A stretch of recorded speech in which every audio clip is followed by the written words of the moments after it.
I thought I was doomed. But a miraculous thing happened, General.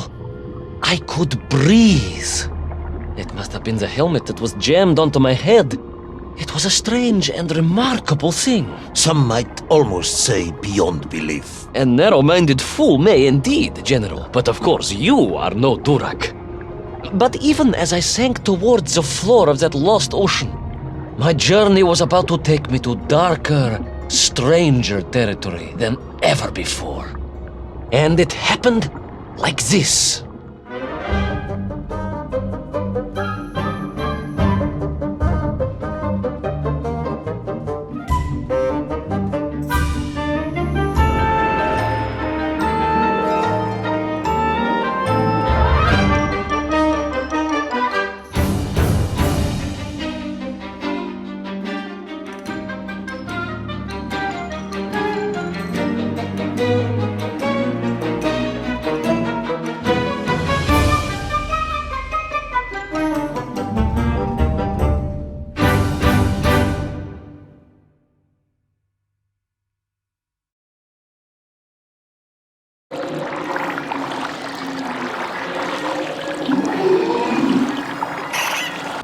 Let me see if I have this correctly. After narrowly failing to apprehend the mad missing explorer Toll and recapture my atomic bomb in your giant snowball, you fell through thin ice and sank to the bottom of a subterranean ocean, discovering along the way that the mind control helmet you had accidentally wedged onto your head enabled you to breathe underwater and resume your pursuit across the seabed.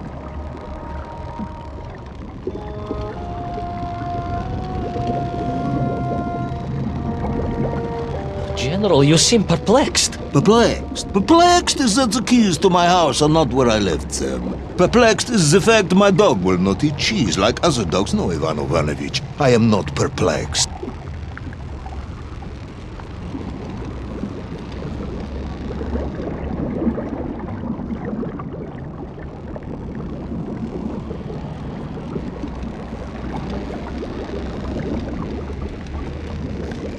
Intrigued, then, perhaps? I'm not sure intrigued is the correct term either. Enraged at being taken for a simpleton, now that, perhaps, is a better way of describing my current state of mind.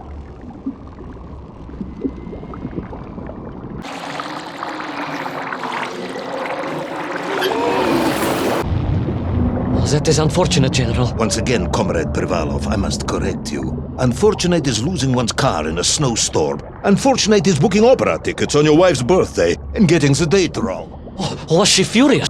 That is not the issue! Furious. However, now that is a good word. Shot. Oh, you could, but I suspect she would appreciate the gesture less.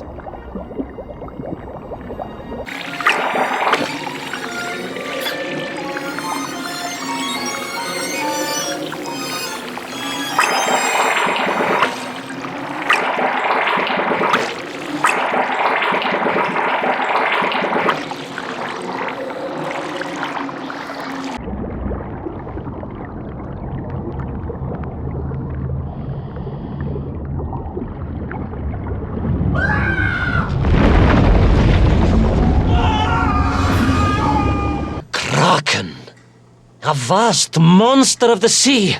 A giant, humongous, many-armed electrical destroyer of ships and cities. Electrical? Electricity flowed along its horrible body, sparking and stunning all it touched, flowing like deadly rivers of tentacles.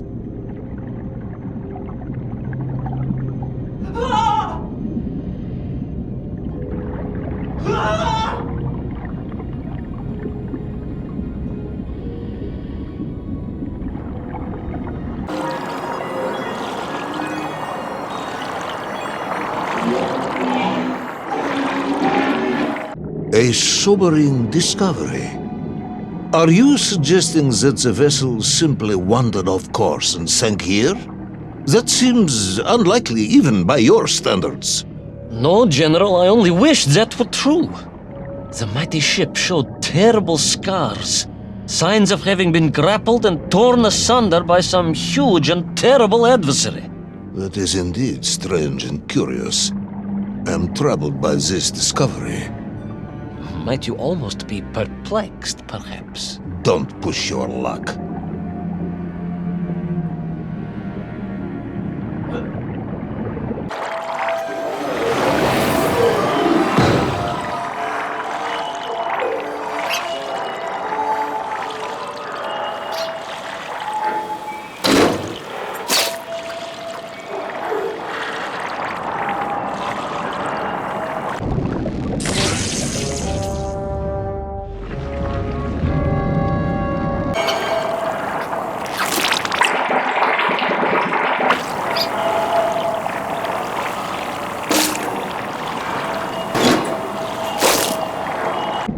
I was stationed at Sydney Ostrov some years ago.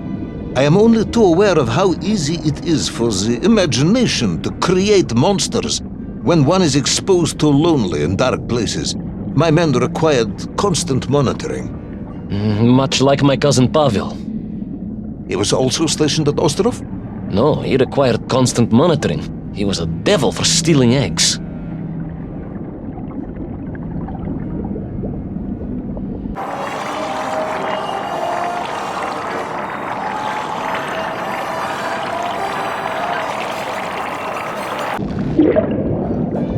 I was referring to the fear that something is lurking in the darkness. Something strange, brutish, and ill-intentioned. Again, that sounds much like my cousin Pavel.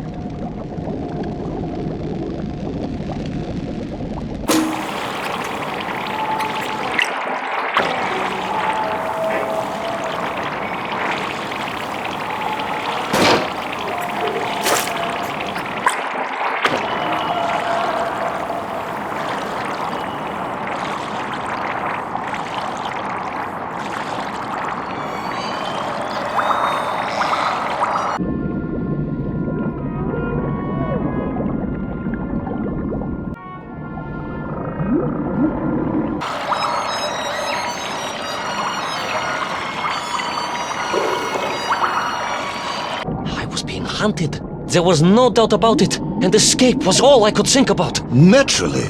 That and duty. Duty? Yes, General. After all, I had a bomb to recover from that villain Toll. How clever of you to remember that.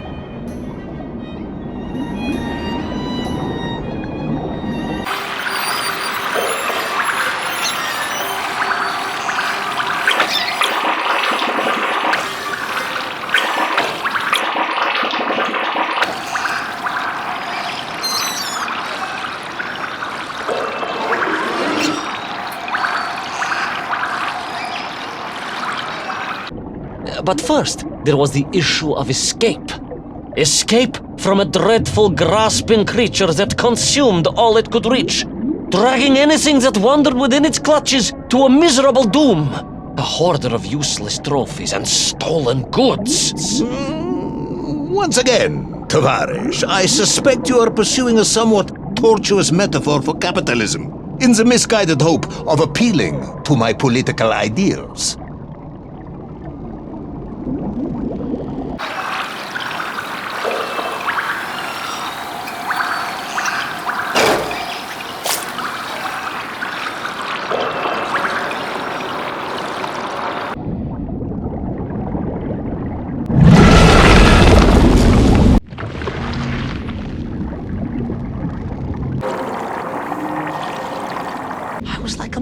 General, a little mouse being toyed with by a terrible cat. A rather wet mouse.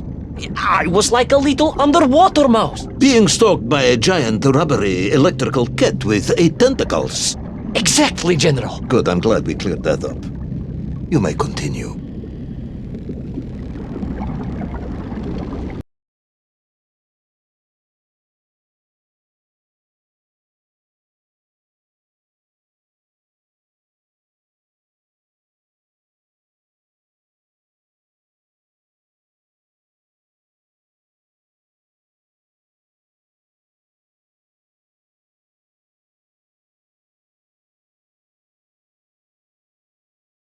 Submarines.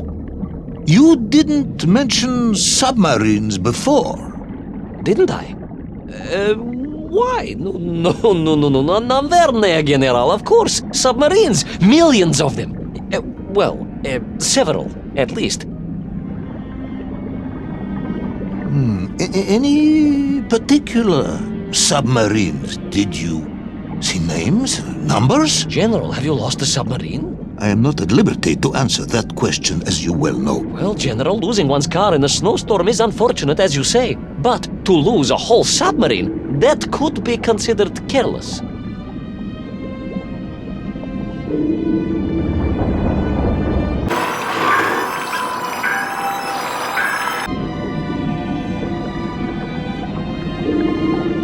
And you are certain it was M. Deveschi Pidishat? Well, that was painted on the hull, so I can only assume so. I think I know where this dismal story is going next. You somehow miraculously brought the remaining closed cycle engine online, flooded the torpedo tubes, dispatched the Kraken with one shot, and triumphantly surfaced. No, General, that is not what happened at all. I did indeed make my way to the torpedo tubes, but for a very different purpose. After all, history has taught us that atomic power is not to be toyed with. Much like tired, impatient generals, perhaps. Particularly the perplexed ones. Indeed, General. Or like dogs that will eat no cheese.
Our determined yet disorientated hero end his days as Socialist Sushi? Will his daring exploits be cut tragically short by vengeful calamari?